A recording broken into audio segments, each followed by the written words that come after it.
We are here again with Artist to Artist, a program for high school students and teachers. We're here actually with Julian Harper today, which is very exciting. Julian Harper is a lens artist mostly, and he's actually currently finishing up an MFA in Philly, right? Yes. Awesome, that's great. How's it going over there? It's good. Yeah.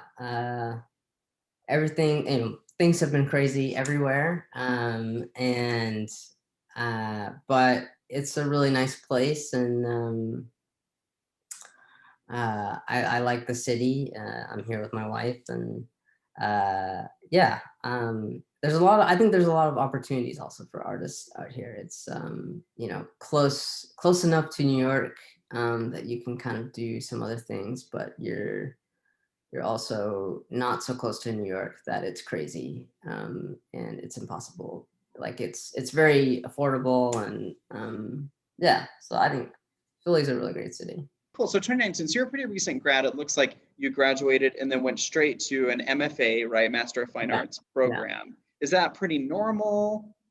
I think it really depends on the person, and it's funny. I got a lot of a lot of people telling me to wait, or they didn't know, but I felt pretty sure that it was good for me, and I think it honestly was a really good decision. I think for a lot of people, they really want to build their careers first. They really want to kind of establish themselves, start having some solo shows, or start um, exhibiting their work in places, uh,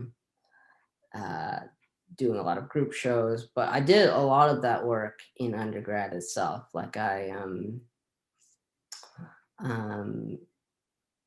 and I think BYU was really great for that. I think they really encouraged us to think of ourselves as artists already. But if you had to define what your art is, what would you say?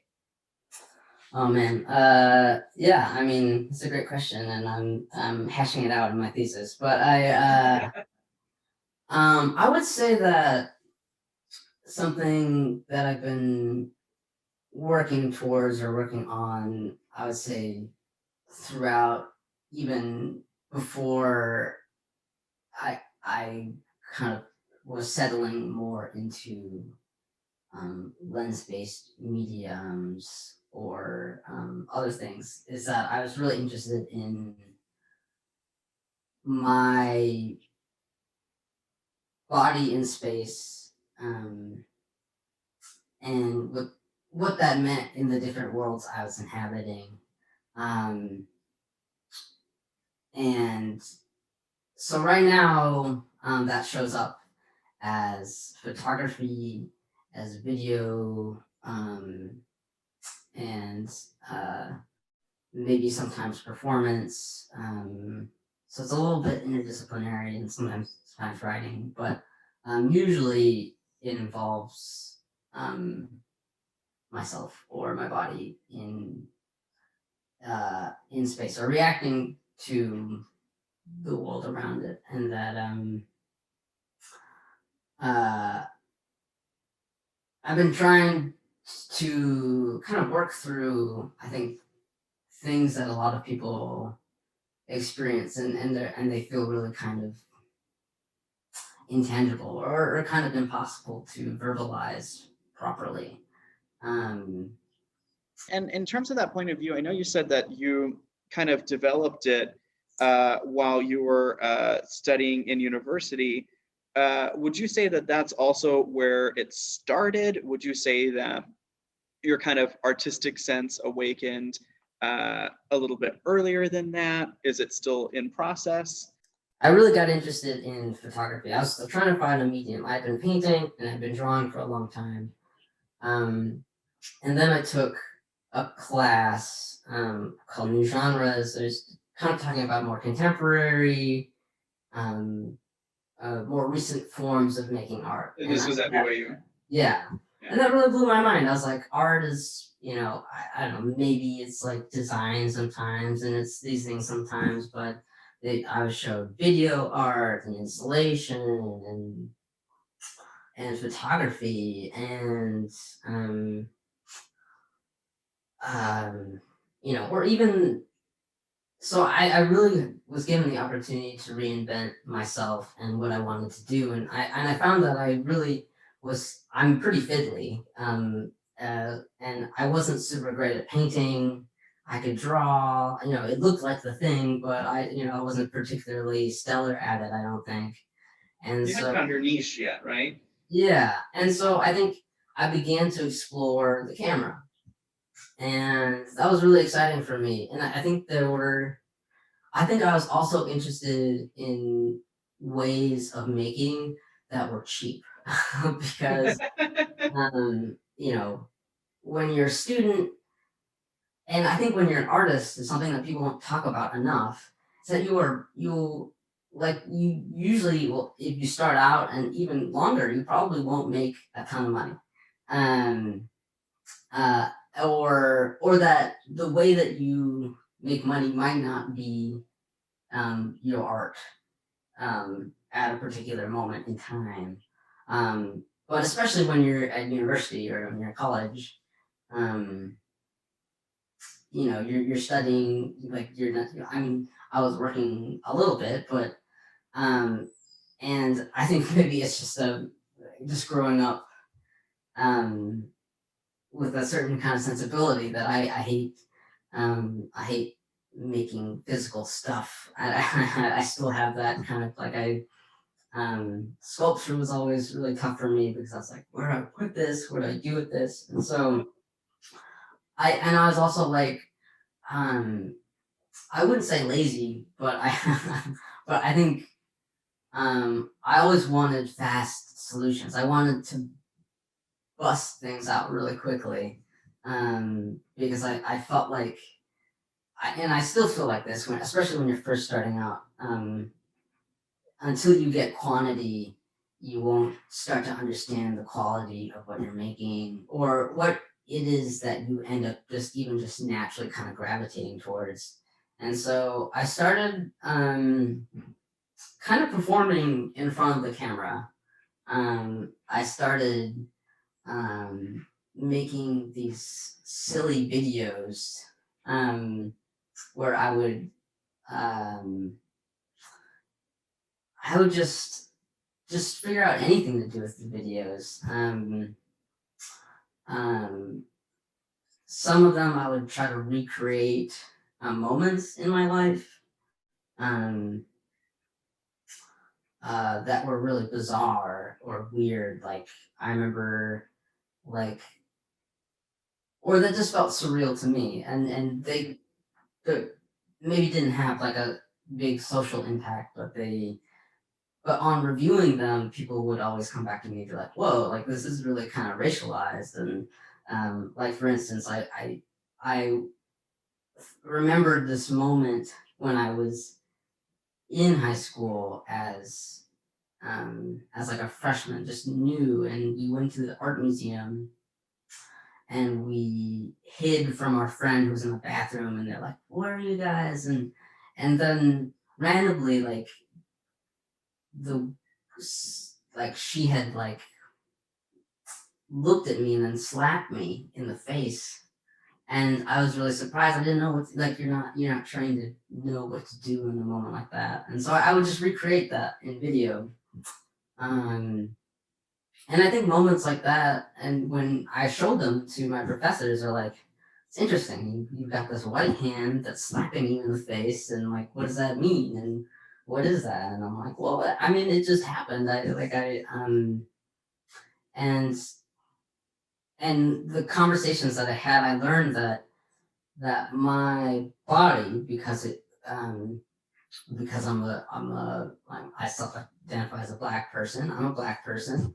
Um, that that it means something. It means something when my body is in an image compared to someone else's body is that's in an image. And I think that's been kind of crucial to me for a long time, that kind of basic, simple fact. And I mean, I had a lot of, I mean, it's interesting that Utah in particular has such a small Black population, and BYU,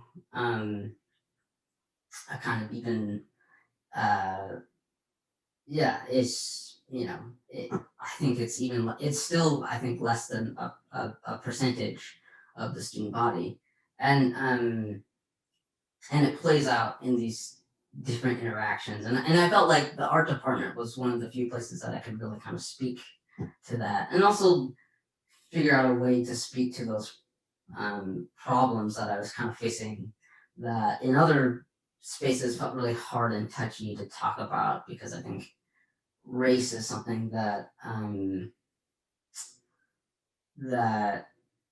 if you haven't been trained or honed to talk about it frequently, is a kind of um, generates a kind of fight or flight response in people. And I Yeah, think it was, absolutely. yeah, totally. Absolutely. And often, in my experience, often the only people who are really trained to deal with that and be aware of it are sometimes the minorities, because we don't have a choice.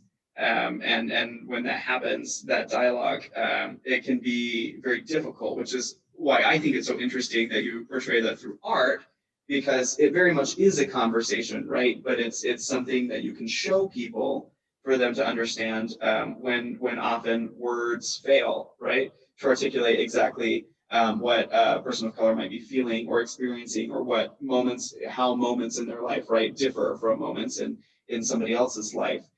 So would you say then that your cultural background is a major impetus for a lot of the work that you do, or would you say that maybe it just more features in it because it's simply inevitable? Mm.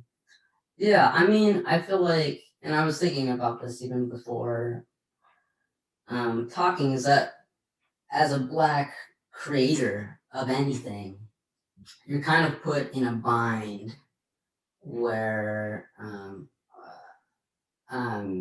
and I would say um, Black and brown and indigenous Of course, people. yeah. Yeah, that I think often in art spaces or creative spaces, that you're often given this kind of false dichotomy, or this um, where you have to either choose to be a creator that focuses on their identity,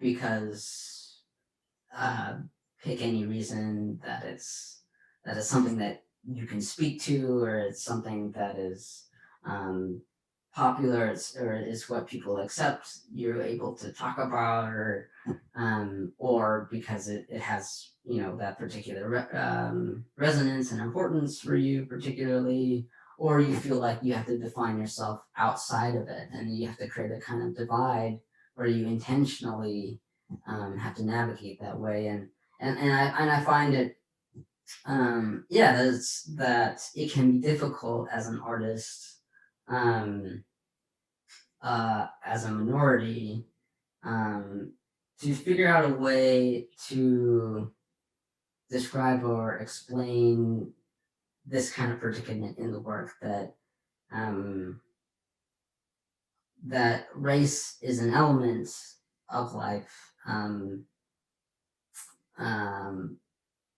but it's also not where the work will stay put in. I think it was, I was reading an interview between Bell Hooks and Carrie Mae Weems, um, where Weems was talking about how people categorize her work as race related.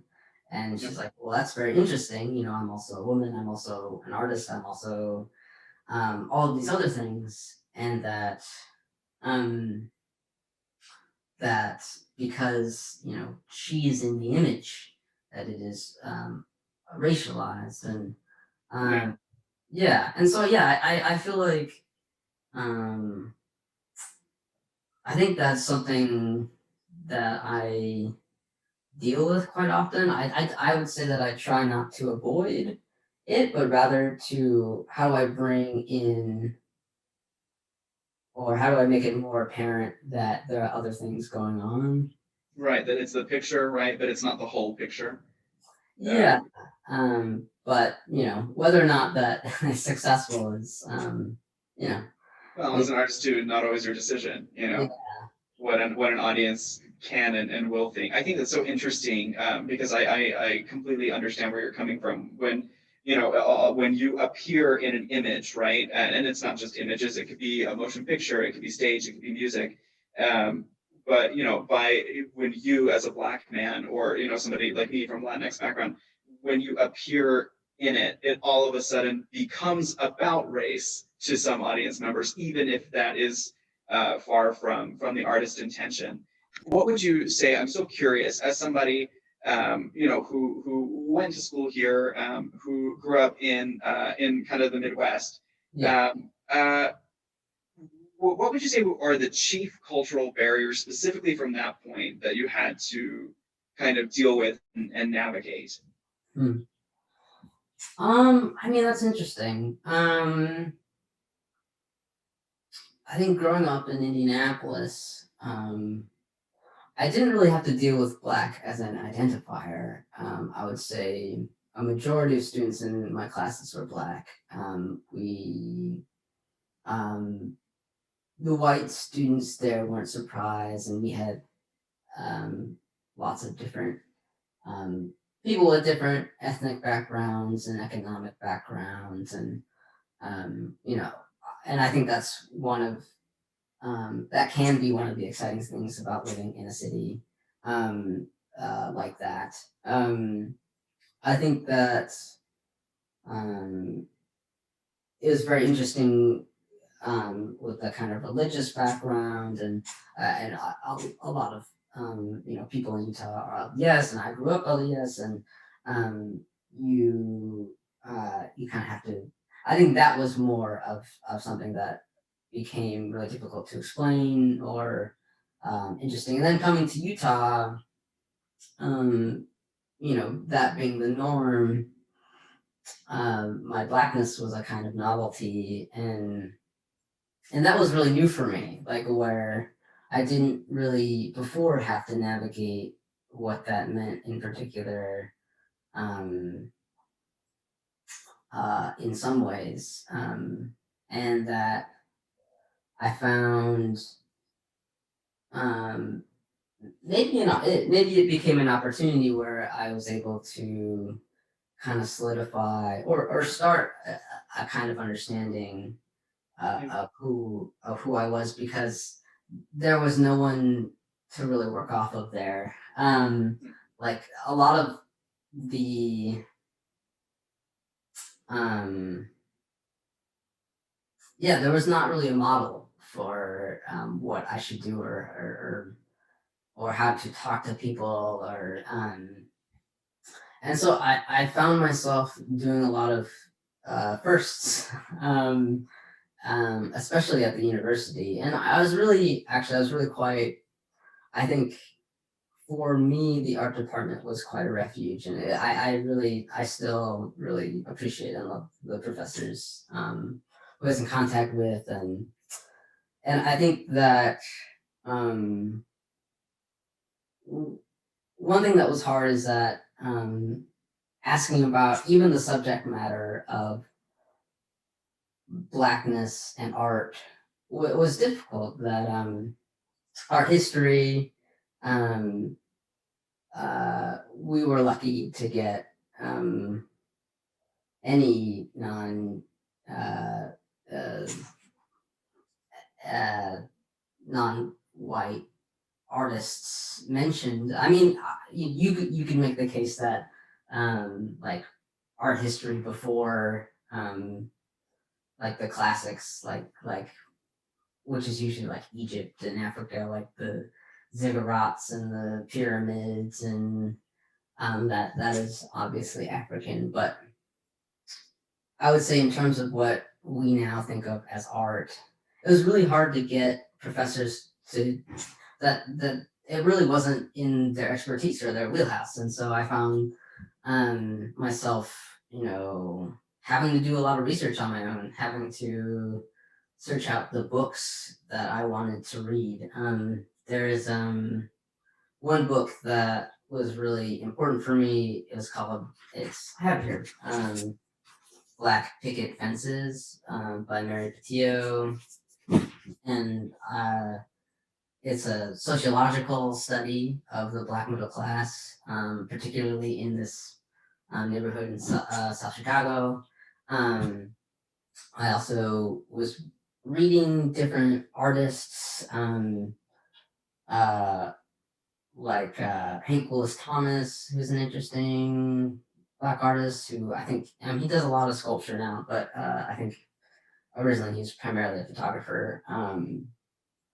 And just searching a lot of these things out myself. I was interested in video artists who are Black, so finding out a lot of these big names for myself, like this guy named Stan Douglas, who's really cool, and so yeah, I think one is that not a lot of people are gonna knew about it there, and I just ended up having to do that. So I guess that's kind of one barrier, is that just people just didn't have the knowledge. People just didn't know. They didn't have to know.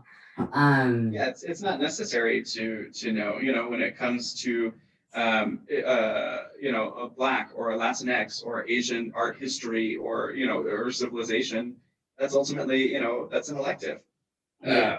That's a specialized field of knowledge, right? But it's core, right, for this kind of Western civilization. Art history as taught by as taught kind of by the white Christian male experience. And I understand how that is such a cultural barrier, especially when it comes to education and study. If you had to choose one thing to change, I mean, there are so many options. But if what would have to be true in order for these barriers to be kind of surmounted? What would be the one thing that if it were different, for maybe even just for you, things would be a little bit easier? I mean, that's an interesting question. Because I think that I feel maybe that there's just so many tiny little things that kind of come together as this kind of force. And so maybe it's hard to kind of pinpoint one thing in particular. I would say Some of the tiny things, yeah. Yeah, I mean, I would say for me, in a lot of ways, you have to become a kind of self-advocate uh, for smaller things and then for larger things. So for me, and I feel like um, I felt that I had to do things twice as hard or as um, I had to make sure that I gave my 200% because I knew that that unfortunately there are these kind of social barriers to me and both my parents they're both college graduates and they both have secondary degrees and that there's a lot of kind of pressure that way, and so I found myself really like um, going quite hard and finding these own resources for myself, and that um, uh, yeah, and so I spent some months I would just spend like applying to shows, as many shows as I possibly could, like a dozen or 2 dozen, and we'll just see what happens, and I would just put things out there, and so I think some of it is like opportunity. Especially in the beginning, as you start as like kind of early artist, because I feel like as soon as you try art, and you try to show people art, I would say that you're a working artist, and that finding those opportunities is really hard and difficult sometimes. And I think especially as an artist, um, professional opportunities are difficult um, to find sometimes without a lot of push or resources or talking to people. And so, um, yeah, and I think that a lot of universities are trying this. They're creating networks. They're trying to build up systems where you could be like, oh, like I would want this opportunity. Like BYU is really great. It sends people on trips to places, and I was like, well, it'd be really cool if they went to like the lynching memorial that just kind of newly went up. It's it's a great art piece that was set up by really famous contemporary Black artists, but also might not be somewhere where they would have trekked beforehand. Like where before we would have probably just gone to New York or to California. Um, it's a cool, different kind of spot, and I've worked with people in Tennessee and places like that where there's art there too. Or like the lecture series that they had. They didn't have a lot of people of color who spoke, but I think they're working on it. I think one, it's hard because maybe there's just not a lot of people in connection with the university, but those are some things like if there are more people there that you can kind of experience and work with. Um,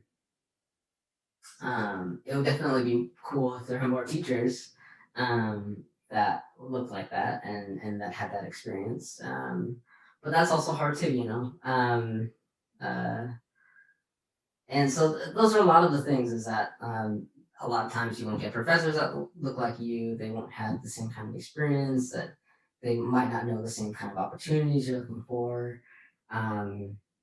You might have to work a lot harder to find the kind of exposure and the things. Um, yeah, and so I think, and then there's also just teaching art in general, and especially image making about and around racial and ethnic difference. I think is can be difficult if one isn't well acquainted with those kinds of ideas. And so I found myself also having to advocate for responsible image making. And what does it mean if you compare an image to a person or a particular kind of image to a particular kind of person? And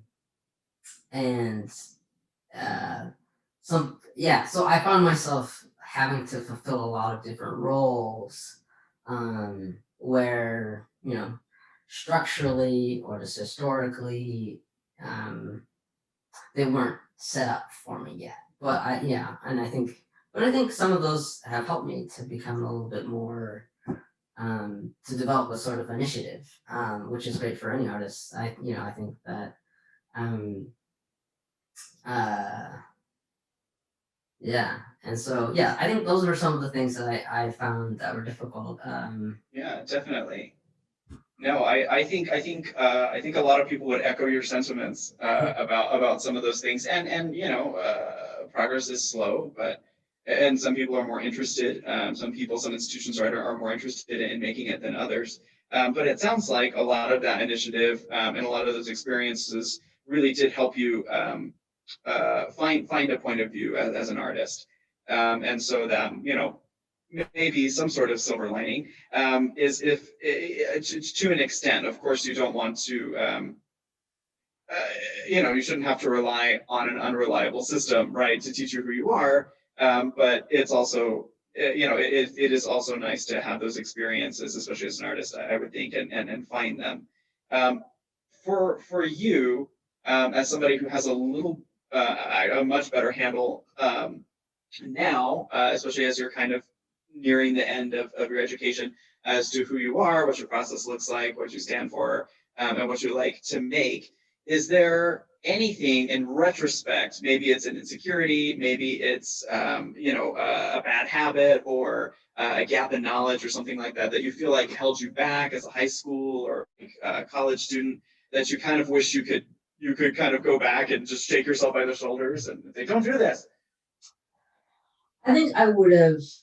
Um, I think I would have tried more. I think I would have um, believed in my projects more. And because I don't think that people, especially me, I didn't understand as kind of a younger artist that I was really capable, and that whatever I could build as as a start to my career would be really great. I think another thing that I really wish I would have done is that also do something else. That I think there's something really valuable in having.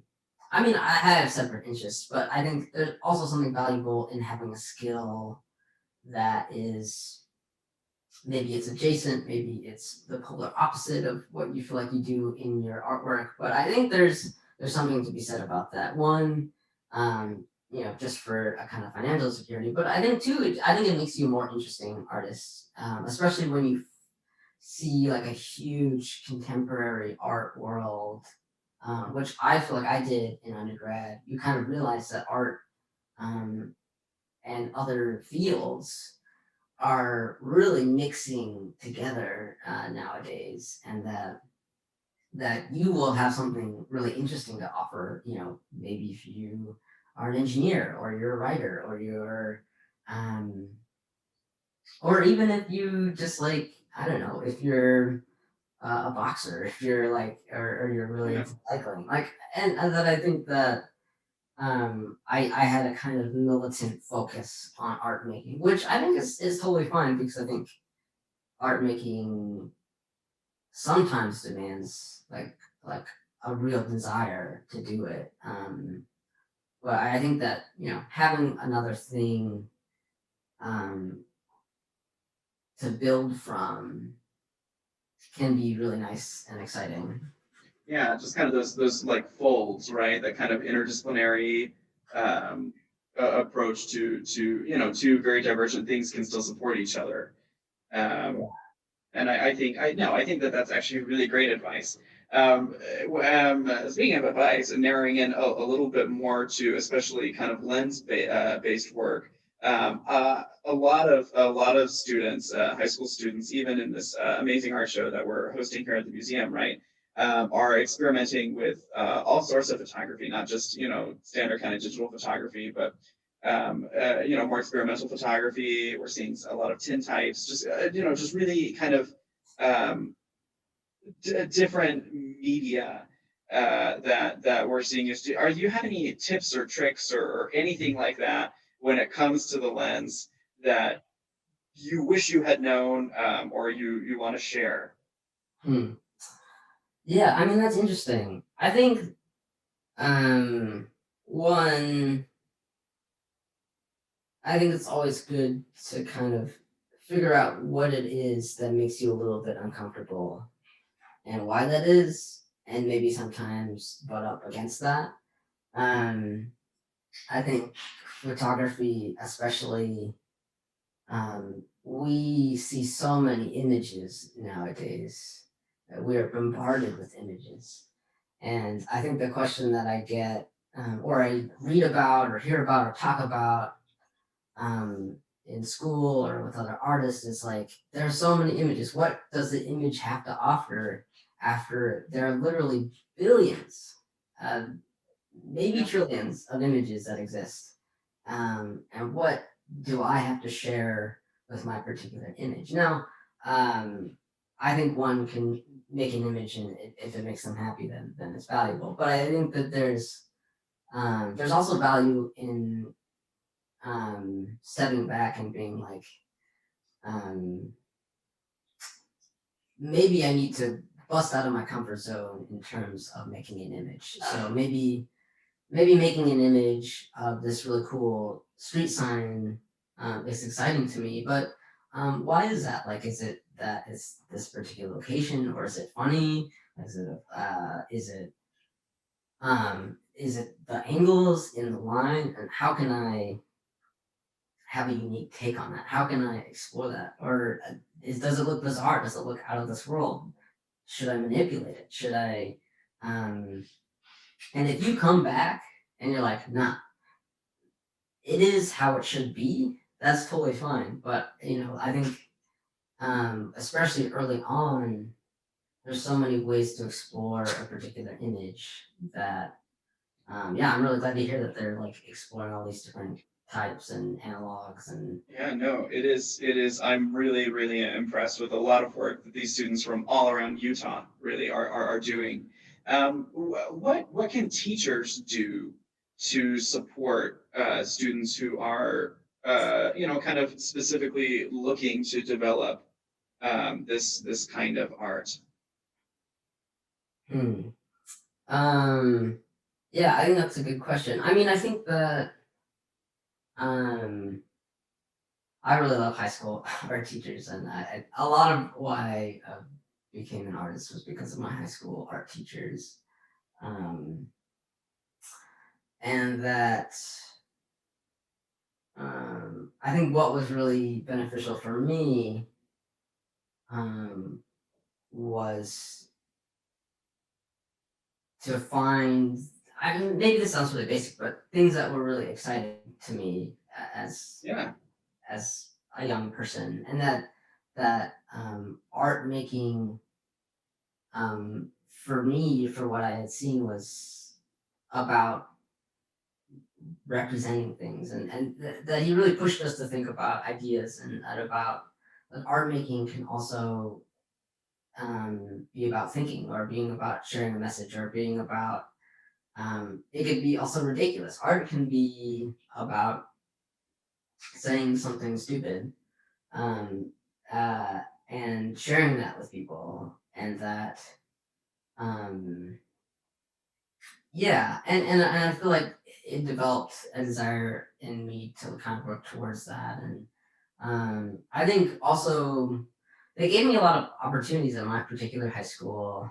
I went to this charter school in Indianapolis where um, the professors put us in places where we were showing art, and where we had the opportunity to even maybe sell art, or to know what it's like to paint a painting and to have to hang it up, or to have to um, take photographs for it, to put together a portfolio.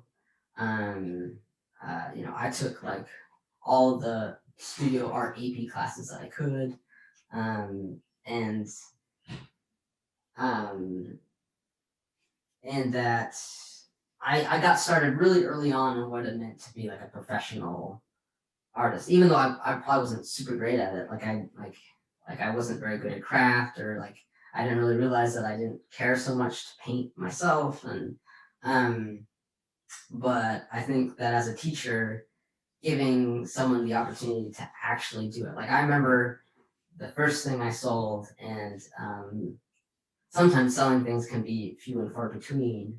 Right now. Um, I both am a student but also work with the university. But What was the first thing you sold? the first thing I sold was an oil pastel drawing I had made of a friend, and I posted it on Facebook. And her mom DM'd me and was like, "I'll pay you like $50 for it." And so That was it. You sold, and then you became a monster. You're out of control.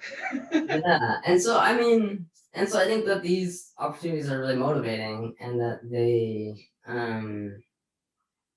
and that I mean, again, not every student's going to be motivated to want to make art in that way, and for a lot of people, which I think is really important, that it's for them, it's really just a kind of catharsis.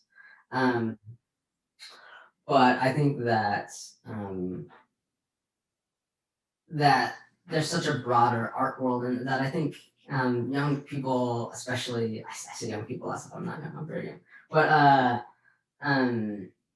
students, I think, especially in high school, are really antsy to be a part of the world, and to be important and to try to solve problems. And that art is also about trying to solve problems, and it's also about trying to answer really good questions. And I think that high schoolers are really up to the task, honestly. So Yeah, I agree with you. I'm so impressed with the statements that a lot of these pieces are trying to make and the way that a lot of these students are pointing outwards here, in Utah schools. And it makes me very optimistic, right, for what an artistic future here and other places could look like. I guess I really only have one more question for you, Julian, which is perhaps the most daunting one of all, or maybe not. What's next? What's next for Julian? I mean, that's a really great question. And I've been pondering that myself too. I've been wanting, and speaking of learning something else, I've been wanting to add another kind of specialty in what I offer. And I think for me, I've always been that my art making feels a lot like a kind of ethical pursuit, like this kind of like. I mean, I think growing up with faith, you have this kind of puritanical understanding of the world, and that you view yourself as that there's a kind of necessity that you play in making it a better world. And I think there's still a large part of me um, that has that in me, and that like, um, but I feel the need to also kind of expand that, and so